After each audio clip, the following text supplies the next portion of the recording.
अल्हम्दुलिल्लाहि रब्बिल आलमीन वस्सलातु वस्सलामु अला अशरफिल अंबियाइ वल मुरसलीन नबीना मुहम्मद व अला आलिहि व अस्हाबिहि अज्मईन। అన్ని రకాల ప్రశంసలు, అన్ని రకాల పొగడ్తలు సర్వలోకాల సృష్టికర్త, పాలకుడు, పోషకుడు, అనంత కరుణామయుడు, అపార కృపాశీలుడు, అన్ని రకాల పూజలకు ఏకైక అర్హుడు, అద్వితీయుడైన అల్లాహ్ సుబ్హానహు వ తఆలాకు మాత్రమే శోభిస్తాయి. ఆ అల్లాహ్ యొక్క కారుణ్యం ప్రవక్తలందరి మీద వర్షించుగాక. ముఖ్యంగా అంతిమ ప్రవక్త, విశ్వప్రవక్తల నాయకుడు, కారుణ్యమూర్తి ముహమ్మద్ సల్లల్లాహు అలైహి వసల్లంపై, వారి కుటుంబీకులపై, వారి అనుచరులపై వర్షించుగాక. ఆమీన్. సోదర సోదరిమణులారా, మిమ్మల్ని అందరినీ నేను ఇస్లామీయ పద్ధతిలో ఆహ్వానిస్తున్నాను. అస్సలాము అలైకుం వరహ్మతుల్లాహి వబర్కాతుహు. ప్రవక్త ముహమ్మద్ సల్లల్లాహు అలైహి వసల్లం జీవిత చరిత్ర 6వ భాగంలో మనము ప్రవేశించాము. ప్రవక్త ముహమ్మద్ సల్లల్లాహు అలైహి వసల్లం వారికి దైవ దౌత్య పదవి దొరికిన 10 సంవత్సరాలు దాటిన తర్వాత, అది 11వ సంవత్సరము కావచ్చు, 12వ సంవత్సరము కావచ్చు, లేదా 13వ సంవత్సరము కావచ్చు, ఈ 3 సంవత్సరాలలోనే ఏదో ఒక సంవత్సరంలో ఒక గొప్ప సంఘటన సంభవించింది. దాని పేరు మేరాజ్ యాత్ర. ఇన్షాల్లా ఈ ప్రసంగంలో మనము మేరాజ్ యాత్ర వివరాలు తెలుసుకోబోతున్నాము. ప్రవక్త ముహమ్మద్ సల్లల్లాహు అలైహి వసల్లం వారు మక్కాలో నివసిస్తున్నారు. మస్జిదే హరాంలో ఉన్నప్పుడు అల్లాహ్ సుబ్హానహు వ తఆలా జిబ్రీల్ అలైహిస్సలాం దైవదూతను ప్రవక్త సల్లల్లాహు అలైహి వసల్లం వారి వద్దకు పంపించాడు. జిబ్రీల్ అలైహిస్సలాం వారు ప్రథమంగా ప్రవక్త ముహమ్మద్ సల్లల్లాహు అలైహి వసల్లం వారి వద్దకు వచ్చి ముహమ్మద్ సల్లల్లాహు అలైహి వసల్లం వారి యొక్క హృదయాన్ని శుద్ధి చేశారు. ఈ సందర్భంలో కూడా షఖ్ఖు సద్ర్, వక్షస్థలాన్ని చీల్చి హృదయాన్ని తీసి శుద్ధపరచటం అనే సంఘటన సంభవించింది. అచ్చం ఇలాంటి సంఘటన ప్రవక్త వారి పసితనంలో కూడా సంభవించింది, మనము తెలుసుకొని ఉన్నాం. హలీమా సాదియా వారి పిల్లలతో పాటు పశువులు మేపటానికి వెళ్ళినప్పుడు దైవదూతను అల్లాహ్ పంపించగా ప్రవక్త వారిని 4 సంవత్సరాల వయసులో ఉన్నప్పుడు రాయి మీద దైవదూత పడుకోబెట్టి వక్షస్థలాన్ని చీల్చి హృదయాన్ని తీసి శుద్ధిపరిచారు. ఆ సంఘటన మనము ప్రవక్త వారి బాల్యంలో విని ఉన్నాం కదండి. అచ్చం అలాగే ఈ సందర్భంలో కూడా దైవదూత యొక్క వక్షస్థలాన్ని చీల్చి హృదయాన్ని తీసి శుద్ధపరచటం జరిగింది. ఆ తర్వాత మళ్ళీ మామూలు స్థితికి చేర్చటం జరిగింది. తర్వాత జిబ్రీల్ దూత ప్రవక్త ముహమ్మద్ సల్లల్లాహు అలైహి వసల్లం వారి వద్దకు వచ్చేటప్పుడు వెంట ఒక వాహనాన్ని కూడా తీసుకొని వచ్చారు. గ్రంథాలలో ఆ వాహనం పేరు బురాక్ అని రాసి ఉంది. బురాక్ అంటే రెక్కలు కలిగిన గుర్రపు ఆకారము లాంటి ఒక వాహనము అని ధార్మిక పండితులు వివరించి ఉన్నారు. ఆ వాహనం మీద ప్రవక్త ముహమ్మద్ సల్లల్లాహు అలైహి వసల్లం వారిని మస్జిద్ హరాము నుండి తీసుకొని పాలస్తీనా దేశంలో ఉన్న మస్జిద్ అక్సాకు తీసుకెళ్లారు. మస్జిద్ అక్సా, బైతుల్ మఖ్దిస్ అని మనము ఫోటోలలో చూస్తూ ఉంటాము కదండి. ఆ ప్రదేశానికి ప్రవక్త వారిని తీసుకెళ్లారు. ప్రవక్త వారిని అక్కడికి తీసుకెళ్లిన తర్వాత బురాక్ వాహనాన్ని ఒక ద్వారం వద్ద బంధించి ప్రవక్త వారు మస్జిద్లోకి ప్రవేశించారు. అయితే ఇక్కడ 2 అభిప్రాయాలు ఉన్నాయి. మొదటి అభిప్రాయం ఏమిటంటే ప్రవక్త వారు మస్జిద్ని సందర్శించారు. ఆ తర్వాత అల్లాహ్ దయతో ప్రవక్తలందరినీ కూడా అక్కడ ప్రోగుపరచటం జరిగింది. ప్రవక్త వారు వారందరికీ నమాజు చేయించారు. ఇది వాస్తవం. కాకపోతే వెళ్ళేటప్పుడు అక్కడ నమాజు చేయించారా లేదా ఆకాశాలపైకి వెళ్ళి తిరిగి వచ్చేటప్పుడు నమాజు చేయించారా అన్న విషయంలో భేదాభిప్రాయం కలిగి ఉంది.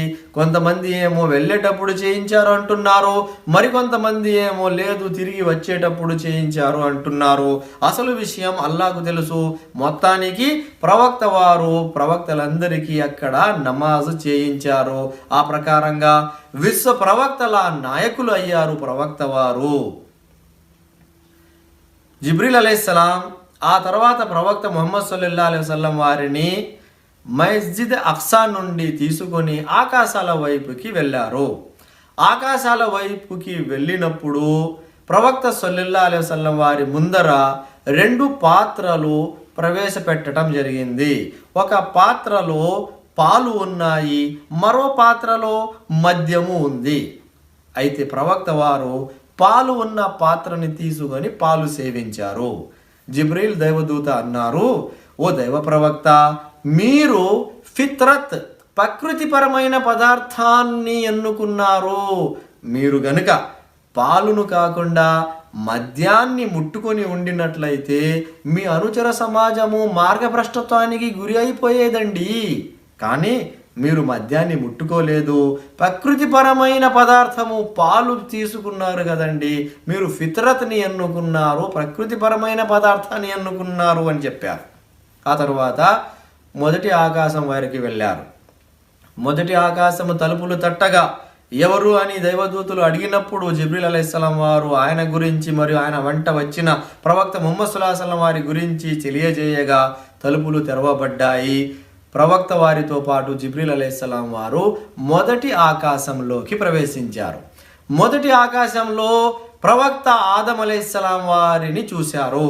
ప్రవక్త ఆదం అలైహిస్సలాం వారిని పలకరించి మాట్లాడగా ఆదం అలైహిస్సలాం వారు కూడా ప్రవక్త వారిని పలకరించి సాదరంగా ఆహ్వానించారు. అయితే అల్లాహ్ సుబ్హానహు వ తఆలా ఈ సందర్భంలో ఆదం అలైహిస్సలాం వారి కుడి భుజం వైపున పుణ్యాత్ముల ఆత్మలను, అలాగే ఆదం అలైహిస్సలాం వారి ఎడమ భుజం వైపున పాపాత్ముల ఆత్మలను చూపించాడు. ఆ తర్వాత జిబ్రీల్ అలైహిస్సలాం వారు ముహమ్మద్ సల్లల్లాహు అలైహి వసల్లం వారిని తీసుకుని 2వ ఆకాశంలోకి ప్రవేశించారు. 2వ ఆకాశంలో ప్రవక్త ఈసా అలైహిస్సలాం మరియు యహ్యా అలైహిస్సలాం 2 ప్రవక్తలు కనిపించగా వారిని పలకరించి మాట్లాడారు. వారు కూడా ప్రవక్త వారిని మాట్లాడి ఆహ్వానించారు. ఆ తర్వాత జిబ్రీల్ అలైహిస్సలాం వారు ప్రవక్త సల్లల్లాహు అలైహి వసల్లం వారిని 3వ ఆకాశంలోకి తీసుకెళ్లారు. అక్కడ ప్రవక్త యూసుఫ్ అలైహిస్సలాం వారు కనిపించారు. యూసుఫ్ అలైహిస్సలాం వారిని కూడా పలకరించి మాట్లాడి అక్కడి నుంచి 4వ ఆకాశంలోకి వెళ్ళారు. 4వ ఆకాశంలో ప్రవక్త ఇద్రీస్ అలైహిస్సలాం వారు కనిపించారు. ఇద్రీస్ అలైహిస్సలాం వారిని కూడా పలకరించి మాట్లాడి అక్కడి నుండి 5వ ఆకాశంలోకి ప్రవేశించారు. 5వ ఆకాశంలో ప్రవక్త హారూన్ అలైహిస్సలాం వారు కనిపించారు. హారూన్ అలైహిస్సలాం వారిని కూడా పలకరించి మాట్లాడి 6వ ఆకాశంలోకి ప్రవేశించారు. 6వ ఆకాశంలో కనిపించిన ప్రవక్త మూసా అలైహిస్సలాం వారు. ఈ పర్యటనలో ప్రవక్త మూసా అలైహిస్సలాం వారు ముఖ్య భూమిక పోషించి ఉన్నారు కాబట్టి ఈయన పేరు మనము ఈ యాత్రలో ముఖ్యంగా గుర్తుంచుకోవలసి ఉంది. ఈయన 6వ ఆకాశంలో కనిపించారు. మళ్ళీ నేను 6వ ఆకాశంలో కనిపించిన ప్రవక్త ఎవరు అన్న ప్రశ్న మీకు అడుగుతాను కాబట్టి ఆయన పేరు మీరు గుర్తుంచుకోండి. మూసా అలైహిస్సలాం వారిని కూడా ప్రవక్త సల్లల్లాహు అలైహి వసల్లం వారు పలకరించారు, మాట్లాడారు. అక్కడి నుండి బయలుదేరి వెళుతూ ఉంటే మూసా అలైహిస్సలాం వారు కన్నీరు కార్చారు. ఎందుకంటే మీరు కన్నీరు కారుస్తున్నారు అని అడిగినప్పుడు, నా తర్వాత భూమండలంలో పంపించబడిన ప్రవక్త వారి అనుచరులు నా అనుచరుల కంటే ఎక్కువ సంఖ్యలో స్వర్గానికి చేరుకుంటారన్న విషయము నాకు తెలిసింది. అది గుర్తుంచుకొని నేను కన్నీరు కారుస్తున్నాను అని చెప్పారు. ఆ తర్వాత ప్రవక్త సల్లల్లాహు అలైహి వసల్లం వారిని వెంట పెట్టుకుని జిబ్రీల్ అలైహిస్సలాం వారు 7వ ఆకాశంలోకి వెళ్ళారు. 7వ ఆకాశంలో ఇబ్రాహీం అలైహిస్సలాం ప్రవక్త కనిపించారు. ఇబ్రాహీం అలైహిస్సలాం వారిని పలకరించి మాట్లాడి ఆ తర్వాత ప్రవక్త సల్లల్లాహు అలైహి వసల్లం వారిని సిద్రతుల్ ముంతహా అనే ప్రదేశానికి తీసుకెళ్లటం జరిగింది. సిద్రతుల్ ముంతహా ఒక పెద్ద రేణు చెట్టు లాంటి ప్రదేశము. అక్కడ ఉన్న ఆ చెట్టు మీద కాయలు ఫలములు చాలా పెద్ద సైజులో ఉన్నాయి, మరియు ఆ చెట్టుకు ఉన్న ఒక్కొక్క ఆకు ఏనుగు చెవి అంత పెద్దదిగా ఉంది అని ప్రవక్త వారు ఆ చెట్టు గురించి వర్ణించి ఉన్నారు. ఈ సిద్రతుల్ ముంతహా అనే ప్రదేశం వద్దనే ప్రవక్త ముహమ్మద్ సల్లల్లాహు అలైహి వసల్లం వారు జిబ్రయీల్ అలైహిస్సలాం వారిని ఆయన నిజస్వరూపంలో చూశారు. జిబ్రీల్ అలైహిస్సలాం వారికి అల్లాహ్ సుబ్హానహు వ తఆలా 600 రెక్కలు ఇచ్చి ఉన్నాడు. అల్లాహు అక్బర్. 2 రెక్కలు కలిగి ఉండటమే గొప్ప విషయము, కానీ 10 కాదు 100 కాదు, ఏకంగా 600 రెక్కలు కలిగి ఉన్నారు అంటే మరి జిబ్రీల్ అలైహిస్సలాం వారు ఎంత పెద్దవారు మనము ఇట్టే ఆలోచించగలము. అంత పెద్ద దైవదూత జిబ్రీల్ అలైహిస్సలాం వారు. ఆ తర్వాత ప్రవక్త సల్లల్లాహు అలైహి వసల్లం వారికి బైతే మామూర్ చూపించటం జరిగింది. ఆకాశాలపైన ఒక పుణ్యక్షేత్రము ఉంది, దాని పేరు బైతే మామూర్. ఆ బైతే మామూర్లో ప్రతిరోజు 70,000 దైవదూతలు ప్రార్థనలో నిమగ్నమై ఉంటారు. ఒక్కసారి వారు ప్రార్థనలు ముగించుకుని అక్కడి నుంచి బయటికి వచ్చేస్తే మళ్ళీ రెండవసారి వారికి అక్కడ వెళ్ళటానికి వంతు రాదు, అవకాశము రాదు. అంటే ప్రళయం వచ్చేస్తుంది, కానీ రెండవసారి వారికి అక్కడ వెళ్ళటానికి వంతు అవకాశము రాదు. అంటే మరి దైవదూతలు ఎంతమంది ఉన్నారు, వారి సంఖ్య ఎంత ఎక్కువగా ఉందో చూడండి. 70,000 మంది దైవదూతలు ప్రతిరోజు అక్కడ ప్రార్థనలు చేస్తూ ఉన్నారు. ఆ బైత్ మామూర్ ప్రవక్త సల్లల్లాహు అలైహి వసల్లం వారికి చూపించటం జరిగింది, మరియు ఆ విషయాన్ని వివరించటం జరిగింది. ఆ తర్వాత ప్రవక్త సల్లల్లాహు అలైహి వసల్లం వారికి మరింత పైకి తీసుకెళ్లటం జరిగింది. తర్వాత ప్రవక్త సల్లల్లాహు అలైహి వసల్లం వారు అల్లాహకి చాలా దగ్గరగా వెళ్ళారు. అల్లాహ్ సుబ్హానహు వ తఆలా తెర వెనుక నుండి ప్రవక్త ముహమ్మద్ సల్లల్లాహు అలైహి వసల్లం వారితో డైరెక్ట్గా ఎలాంటి మధ్యవర్తి లేకుండా మాట్లాడాడు. ప్రవక్త ముహమ్మద్ సల్లల్లాహు అలైహి వసల్లం వారు అల్లాహ్ సుబ్హానహు వ తఆలాతో సంభాషించిన తర్వాత అల్లాహ్ సుబ్హానహు వ తఆలా 3 కానుకలు ఇచ్చి పంపించాడు. మనం సాధారణంగా ఒక కానుక గురించి వింటూ ఉంటాం, కానీ నిజానికి 3 కానుకలు ఇవ్వబడి ఉన్నాయి. ఆ 3 కానుకలు ఏవి అంటే, 1 50 పూటల నమాజు ఆచరించటం ఒక కానుక. సూర బఖ్రాలోని చివరి వాక్యాలు అవాఖిరు సూరతిల్ బఖ్రా అంటారు, ఇది 2వ కానుక. అలాగే ఏ వ్యక్తి అయితే భూమండలం మీద ఎట్టి పరిస్థితుల్లోనూ షిర్క్ చేయకుండా, బహుదైవారాధన చేయకుండా జీవిస్తాడో అతనికి స్వర్గ ప్రవేశము యొక్క శుభవార్త.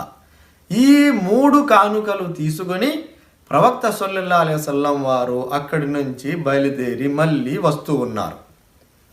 వచ్చేటప్పుడు 7వ ఆకాశంలో నుండి 6వ ఆకాశం పైకి వచ్చినప్పుడు అక్కడ ఉన్న ప్రవక్త ఎవరు? అక్కడ ఉన్న ప్రవక్త ఎవరు? ఇంతకుముందు నేను చెప్పాను, గుర్తుంచుకోమని. ఆయన పేరు ఏంటండి? ఆయన పేరు ప్రవక్త మూసా అలైహిస్సలాం వారు. మూసా అలైహిస్సలాం వారు ప్రవక్త ముహమ్మద్ సల్లల్లాహు అలైహి వసల్లం వారిని చూసి పలకరించి, ఏమండి, ఈ యాత్రలో అల్లాహ్ సుబ్హానహు వ తఆలా మీకు పిలిచి ఏమి కానుక ఇచ్చాడు అని ప్రశ్నించారు. ప్రవక్త సల్లల్లాహు అలైహి వసల్లం వారు విషయాన్ని వివరించగా మూసా అలైహిస్సలాం వారు ఏమన్నారంటే, చూడండి, మీ అనుచర సమాజము 50 పూటల నమాజు ఆచరించలేదు, భారమైపోతుంది, మీరు వెళ్ళి అల్లాహతో సంఖ్య తగ్గించమని కోరండి అన్నారు. ప్రవక్త సల్లల్లాహు అలైహి వసల్లం వారికి ఆశ్చర్యం కలిగింది. వెళ్ళాలా వెళ్ళవద్దా అని ఆయన సందేహిస్తూ జిబ్రీల్ అలైహిస్సలాం వారి వైపు అలా ప్రశ్నిస్తున్నట్టుగా చూశారు. జిబ్రీల్ అలైహిస్సలాం వారు మీరు తలుచుకుంటే వెళ్ళవచ్చు అని సైగ చేయగా ప్రవక్త సల్లల్లాహు అలైహి వసల్లం వారు మళ్ళీ అల్లాహ్ సుబ్హానహు వ తఆలా సమక్షంలో వెళ్ళి తగ్గించమని కోరినప్పుడు అల్లాహ్ సుబ్హానహు వ తఆలా 10 నమాజులు తగ్గించాడు. 40 నమాజులను తీసుకొని వస్తూ ఉంటే మూసా అలైహిస్సలాం వారు మళ్ళీ వెళ్ళి తగ్గించండి అని చెప్పారు. ఆ ప్రకారంగా మళ్ళీ వెళ్ళారు, మళ్ళీ 10 తగ్గాయి. ఆ విధంగా వస్తూ ఉన్నారు. మూసా అలైహిస్సలాం వారు మళ్ళీ వెళ్ళి తగ్గించుకోమని రమ్మని పంపిస్తూ ఉన్నారు. అలా వస్తూ వెళుతూ 50లో నుంచి 5 మాత్రమే మిగిలాయి. ఆ 5 నమాజులు తీసుకొని వస్తూ ఉంటే మూసా అలైహిస్సలాం వారు అన్నారు, 5లో నుంచి కూడా తగ్గించుకోండి అని చెప్పారు. కానీ ప్రవక్త ముహమ్మద్ సల్లల్లాహు అలైహి వసల్లం వారు ఏమన్నారంటే 50 నమాజులు ఇచ్చారు, 50లో నుంచి 45 తీసేసి 5 మాత్రమే మిగిల్చాడు, అందులో నుంచి కూడా తగ్గించమని చెప్పడానికి నాకు సిగ్గుగా ఉందండి అని చెప్పి అక్కడి నుంచి ముందుకు బయలుదేరిపోయారు. ఆయన ముందుకు బయలుదేరిపోగానే పైనుంచి శబ్దం వచ్చింది, నా భక్తులపై నా ఆజ్ఞ స్థాపించబడింది, నేను నా భక్తుల కోసము తగ్గింపు చేశాను, భారాన్ని తగ్గించేశాను అని చెప్పారు. అంటే 50లో నుంచి తగ్గించి భారాన్ని, అల్లాహ్ సుబ్హానహు వ తఆలా భారాన్ని తగ్గించి 5 మాత్రమే చేశాడు. ఆ 5 పూటల నమాజు భక్తుల మీద విధి అయ్యింది, నా ఆజ్ఞ స్థాపించబడింది అని అల్లాహ్ తరపున ఆ శబ్దము మాట స్థాపించబడింది, వచ్చేసింది. అయితే మిత్రులారా, ప్రవక్త వారు ఈ ప్రయాణంలో కొన్ని ముఖ్యమైన విషయాలు చూసి మనకు తెలియజేసి ఉన్నారు. వాటి గురించి కూడా మనము తెలుసుకోవాల్సిన అవసరం ఉంది. ముఖ్యంగా మనం చూసినట్లయితే ప్రవక్త సల్లల్లాహు అలైహి వసల్లం వారికి స్వర్గ సందర్శనము చేయించడం జరిగింది. ప్రవక్త సల్లల్లాహు అలైహి వసల్లం వారు ఈ యాత్రలో భాగంగా స్వర్గాన్ని చూశారు.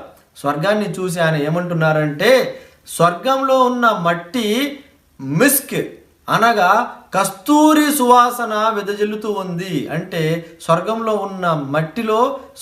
ఉన్న మట్టి కస్తూరి సువాసనలతో నిండి ఉంది. కస్తూరి సువాసనలతో నిండిన మట్టి స్వర్గంలో ఉంది. అలాగే స్వర్గంలో అల్లాహ్ సుబ్హానహు వ తఆలా భక్తుల కోసము గృహాలు, కోటలు, భవనాలు నిర్మించి ఉన్నాడు. ఆ భవనాల మీద ముత్యాలతో చేయబడిన గోపురాలు కూడా ఉన్నాయి అని చెప్పారు. అల్లాహు అక్బర్.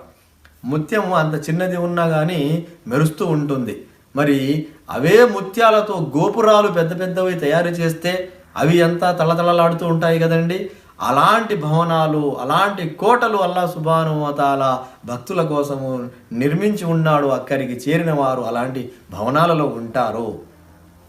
స్వర్గంలో అల్లాహ్ సుబ్హానహు వ తఆలా భక్తుల కోసము కాలువలు, నదులు ప్రవహింపజేసి ఉన్నాడు. భక్తుల కోసం అల్లాహ్ సుబ్హానహు వ తఆలా స్వర్గంలో రకరకాల పండ్లు కలిగిన వనాలు, తోటలు నిర్మించి ఉన్నాడు. అలాంటి అనుగ్రహాలు అక్కడికి చేరిన వారికి దక్కుతాయి. ఇక స్వర్గంలో చాలా అనుగ్రహాలు ఉన్నాయి, ఇవన్నీ ఒకే ప్రసంగంలో మనము చెప్పలేము. కాకపోతే ప్రవక్త వారు స్వర్గాన్ని చూశారు, స్వర్గంలోని అనుగ్రహాల గురించి కూడా మనకు తెలియజేశారు. అలాగే నరకము, నరక శిక్షలు మరియు నరకాన్ని పర్యవేక్షిస్తున్న వారిని కూడా ప్రవక్త వారు చూశారు. నరకాన్ని పర్యవేక్షిస్తున్న ఒక దైవదూత, అతని పేరు మాలిక్, అతని గురించి ప్రవక్త వారు తెలియజేశారు. ఆ మాలిక్ అనే దైవదూత అస్సలు నవ్వటమే లేదు, అతని మొహం మీద చిరునవ్వు అనేది కనిపించటం లేదు. అలాంటి గంభీరమైన మొహంతో ఉన్నాడు ఆ మాలిక్ అనే దైవదూత. నరకాన్ని అతను పర్యవేక్షిస్తూ ఉన్నాడు. ప్రవక్త వారు చూశారు, కొంతమంది ప్రజల యొక్క పెదాలు వంటె పెదాలులాగా వేలాడుతూ ఉన్నాయి. మామూలుగా వంటె పెదాలు వేలాడుతూ ఉంటాయి, లూజుగా ఉంటాయి. మనిషి పెదాలు కూడా ఆ విధంగా వేలాడుతూ ఉన్నాయి. అక్కడ ఉన్న ఆ కొంతమంది మనుషులు బలవంతంగా అగ్నిని తీసుకొని మింగుతూ ఉన్నారు. ఆ అగ్ని నోటిలో నుంచి ప్రవేశించి విసర్జన స్థలం నుండి బయటకు వచ్చేస్తూ ఉంది. ఆ బాధ ఉన్నా కానీ వారు బలవంతంగా ఆ అగ్నిని మింగుతూ ఉన్నారు. అది చూసి ప్రవక్త వారు దైవదూతతో, ఎవరండి వీరు, ఎందుకు అగ్ని మింగుతూ ఉన్నారు అని అడిగితే దైవదూత అన్నారు, ఓ దైవ ప్రవక్త సల్లల్లాహు అలైహి వసల్లం, వీరు ప్రపంచంలో అనాథల సొమ్మును కాజేశారు, మింగేశారు. తల్లిదండ్రులు లేని అనాథలు వారి డబ్బు, వారి సొమ్ము ప్రపంచంలో వారు కాజేసి తినేశారు. కాబట్టి ఇక్కడ వారికి ఈ విధంగా శిక్షించబడుతుంది అని తెలియజేశారు. అలాగే మరికొంతమందిని ప్రవక్త వారు చూశారు. కొంతమంది కడుపులు ఉబ్బిపోయి ఉన్నాయి. బెలూన్ ఏ విధంగా ఉబ్బిపోతుందో ఆ విధంగా కడుపులు ఉబ్బిపోయి ఉన్నాయి. కడుపు ఉబ్బిపోయినప్పుడు ముట్టుకుంటేనే అతనికి పట్టరాని, భరించరాని బాధ కలుగుతుంది. మరి కొంతమందిని నరకంలో పడవేయటానికి వెళ్ళేటప్పుడు దైవదూతలు వారిని మోసుకొని ఈ ఉబ్బిపోయిన కడుపుతో ఉన్న వారి కడుపులను తొక్కుకుంటూ వెళ్తూ ఉన్నారు. వారు బాధతో కేకలు పెడుతూ ఉన్నారు. ఎవరు వీరు, ఎందుకు వారి కడుపులు ఉబ్బిపోయాయి అని ప్రవక్త వారు ప్రశ్నిస్తే దైవదూత అన్నారు, ఓ దైవ ప్రవక్త, వీరు ప్రపంచంలో వడ్డీ సొమ్ము తినేవారు. ప్రపంచంలో వడ్డీ సొమ్ము తినేవారికి రేపు అక్కడ ఆ విధంగా శిక్షలు ఉంటాయి. అలాగే ప్రవక్త వారు కొంతమందిని చూశారు. వారి ముందర మంచి మాంసము ఉంచి ఉంది, కానీ వారు ఆ మంచి మాంసాన్ని ముట్టుకోవట్లేదు. పక్కనే వ్యర్థమైన కుళ్ళిపోయిన పనికిరాని మాంసము ఉంటే అది తీసుకొని వారు తింటూ ఉన్నారు. ప్రవక్త వారు వారిని చూసి, ఎవరండి వీరు, మంచి మాంసాన్ని వదిలేసి కుళ్ళిపోయిన చెడిపోయిన పనికిరాని మాంసాన్ని తింటున్నారేమిటి అంటే దైవదూత అన్నారు, ఓ దైవ ప్రవక్త, వీరు వ్యభిచారులు. భార్యలు ఉండి కూడా వారు పరాయి స్త్రీలతో వ్యభిచారము చేసేవారు. పరాయి స్త్రీలతో వ్యభిచారం చేసేవారికి ఈ విధంగా ఇక్కడ శిక్షించబడుతూ ఉంది అని చెప్పారు. అలాగే మరికొంతమందిని చూశారు. వారి చేతి గోర్లు రాగితో తయారు చేయబడి ఉన్నాయి. రాగితో తయారు చేయబడిన చేతి గోర్లతో వారి మొహాలను వారు గాయపరుచుకుంటూ ఉన్నారు. వారి ఎదలను రొమ్ములను కూడా వారు గాయపరుచుకుంటూ ఉన్నారు. ప్రవక్త వారు చూసి, ఎవరండి వీరు, వారి చేతి గోర్లు ఎందుకు రాగితో తయారు చేయబడ్డాయి, వారు బలవంతంగా వారిని వారే ఎందుకు శిక్షించుకుంటూ ఉన్నారండి అంటే అప్పుడు దైవదూత అన్నారు, ఓ దైవ ప్రవక్త, వీరు ప్రపంచంలో గీబత్ చేసేవారు. ప్రజల గురించి వారి వీపు వెనుకాల చెడుగా మాట్లాడుకునేవారు కాబట్టి వారికి ఇక్కడ ఈ విధంగా శిక్ష ఇవ్వబడుతూ ఉంది అని తెలియజేశారు. అలాగే మరికొంతమంది మహిళలను చూశారు. ఆ మహిళలను వారి రొమ్ములలో కడ్డీలను గుచ్చి వేలాడదీయడం జరిగింది. ఇనుప కడ్డీలను వంచి ఆ కడ్డీలను వారి రొమ్ములో గుచ్చి వారిని వేలాడదీయడం జరిగింది. ప్రవక్త వారు, ఎవరండి ఈ మహిళలు, ఎందుకు వారిని ఈ విధంగా రొమ్ములలో గుచ్చి వారిని శిక్షించడం జరుగుతూ ఉంది, వేలాడదీయడం జరుగుతూ ఉంది అంటే దైవదూత అన్నారు, వీరు ప్రపంచంలో ఉన్నప్పుడు భర్తలకు మోసం చేసిన మహిళలు. అంటే ఇతరుల వద్ద వ్యభిచారము చేసి గర్భం దాల్చిన తర్వాత ఆ బిడ్డ బిడ్డ అని భర్తకు నమ్మించేవారు. ఆ విధంగా భర్తకు నమ్మక ద్రోహం చేసిన వారు, అలాంటి మహిళలు వీరు అని తెలియజేశారు. ఈ విధంగా ప్రవక్త సల్లల్లాహు అలైహి వసల్లం వారు అక్కడ చూసిన స్వర్గ దృశ్యాలు, నరక దృశ్యాలు మరియు శిక్షల గురించి ప్రామాణికమైన హదీసుల ద్వారా మనకు తెలియజేయడము జరిగింది. అయితే ఆ తర్వాత ప్రవక్త సల్లల్లాహు అలైహి వసల్లం వారు యాత్ర ముగించుకొని తిరిగి మళ్ళీ మక్కాకు వస్తూ ఉంటే దారిలో ఒక బిడారంలో నుంచి ఒక ఒంటె బెదిరిపోయి పారిపోతూ ఉంది. ప్రవక్త వారు వెళ్ళి ఆ బిడారంలో ఉన్న వారిని ఆ పారిపోతున్న ఒంటె గురించి తెలియపరిచారు. అలాగే దారిలో మరొక బిడారం వారు బస చేసి ఉన్నారు. అక్కడికి వెళ్ళి నీరు త్రాగారు. ఆ తర్వాత మక్కాకు చేరుకున్నారు. మక్కాకు చేరిన తర్వాత మరుసటి రోజు ప్రజల ముందర ఈ మేరాజ్ యాత్రలో జరిగిన విషయాలన్నీ వివరిస్తూ ఉంటే మక్కా వాసులు హేళన చేయడం ప్రారంభించారు. ఇది ఎలా సంభవిస్తుంది? ఒక వ్యక్తి రాత్రికి రాత్రే మక్కా నుండి పాలస్తీనాకు వెళ్ళిపోవటం ఏమిటి, పాలస్తీనా నుండి ఆకాశాలపైకి వెళ్ళిపోవటం ఏమిటి, ఆకాశాలపై నుండి మళ్ళీ తిరిగి మక్కాకు చేరిపోవటం ఏమిటి? మేము చెప్పాము కదా మొహమ్మద్కి మతి భ్రమించింది అని, అస్తగ్ఫిరుల్లా, చూడండి మతి భ్రమించినట్లే అతను మాట్లాడుతున్నాడు అని ప్రచారం చేయసాగారు. కొంతమంది అయితే ప్రవక్త సల్లల్లాహు అలైహి వసల్లం వారి వద్దకు వెళ్ళి, మీరు మస్జిద్ అక్సాను చూశారు అంటున్నారు కదా, అయితే ఫలానా చోట ఏముందో చెప్పండి, ఫలానా ప్రదేశంలో ఏముందో చెప్పండి అని ప్రశ్నలు వేశారు.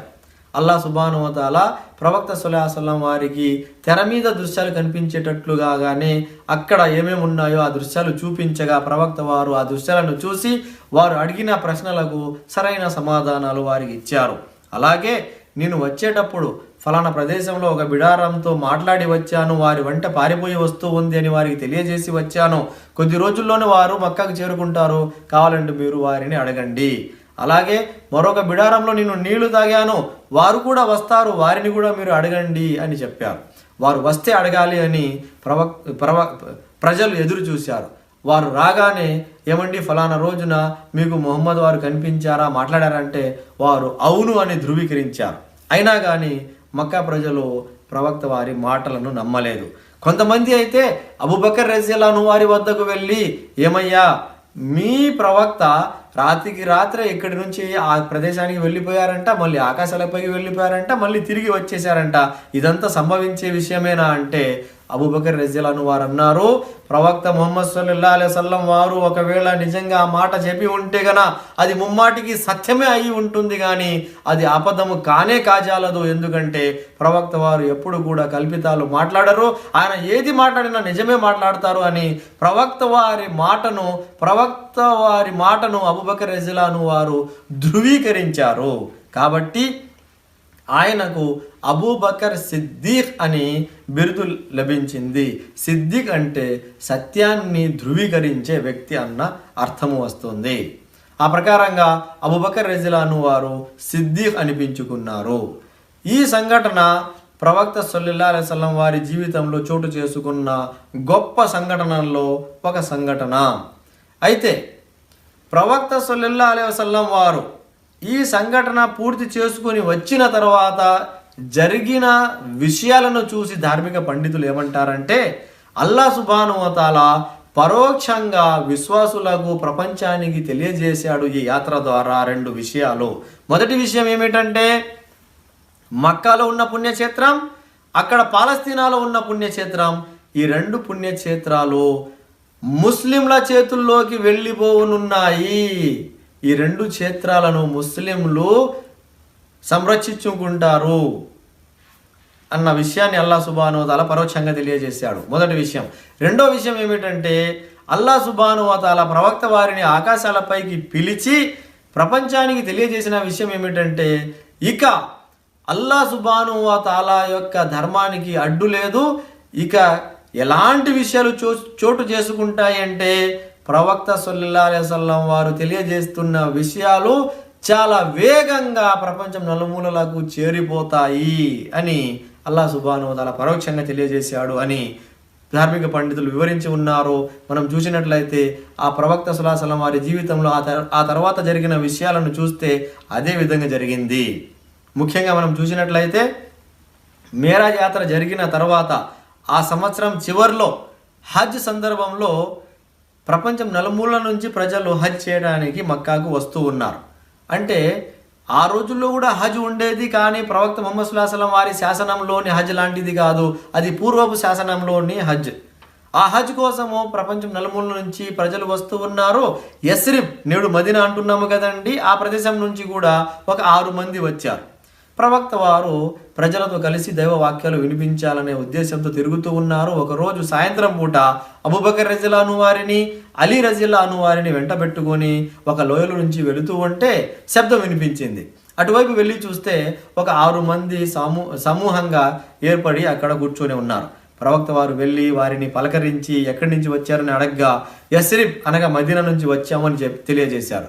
ప్రవక్త వారు అన్నారు, మీరు కూర్చుంటే నేను కొన్ని విషయాలు మీకు వినిపిస్తాను అని వారిని కూర్చోబెట్టి అల్లాహ్ గురించి, ఇస్లాం గురించి దైవ వాక్యాలు వివరించగా వెంటనే వారు ఏమన్నారంటే, మనం నివసిస్తున్న ప్రదేశంలోనే కొంతమంది యూదులు కూడా ఉన్నారు, ప్రవక్త వచ్చే సమయం ఆసన్నమైంది, త్వరలోనే ప్రవక్త వస్తాడు, ఆ ప్రవక్తను మేము విశ్వసించి ఆ ప్రవక్త ఆధ్వర్యంలో మీ మీద దాడి చేసి మిమ్మల్ని మేము అణగదొక్కేస్తాము అని వారు పదే మమ్మల్ని హెచ్చరిస్తూ ఉన్నారు కదా, బహుశా ఆ ప్రవక్త ఈయనే, వారికంటే ముందు మనమే ప్రవక్త వారిని విశ్వసిద్దాము అని వారు 6 మంది కూడా వెంటనే ప్రవక్త సల్లల్లాహు అలైహి వసల్లం వారిని విశ్వసించారు, ముస్లింలుగా మారారు. తర్వాత హజ్ ముగించుకొని ప్రవక్త సల్లల్లాహు అలైహి వసల్లం వారి వద్ద ఇస్లామీయ మౌలిక విషయాలు తెలుసుకొని యస్రిబ్కు అనగా మదీనాకు వెళ్ళిపోయారు. అక్కడ వెళ్ళి నగరం మొత్తం మక్కాలో ప్రవక్త వచ్చి ఉన్నాడు అని అందరికీ ప్రచారము చేసేశారు. ఆ విధంగా ప్రవక్త ముహమ్మద్ సల్లల్లాహు అలైహి వసల్లం వారు మక్కాలో వచ్చి ఉన్నారన్న విషయము యస్రిబ్లో పరిసరాలలో కూడా బాగా వ్యాపించిపోయింది. ఆ తర్వాత జరిగిన విషయాలు ఇన్షాల్లా వచ్చే భాగంలో మనం తెలుసుకుందాం. నేను అల్లాహ్తో దువా చేస్తున్నాను, అల్లాహ్ సుబ్హానహు వ తఆలా మమ్మల్ని అందరినీ ప్రవక్త సల్లల్లాహు అలైహి వసల్లం వారి జీవిత చరిత్రను తెలుసుకొని ప్రవక్త సల్లల్లాహు అలైహి వసల్లం వారి అడుగుజాడల్లో నడుచుకునే భాగ్యం ప్రసాదించుగాక. ఆమీన్. వ జజాకుముల్లాహు ఖైరన్. అస్సలాము అలైకుం వరహ్మతుల్లాహి వబరకాతుహు.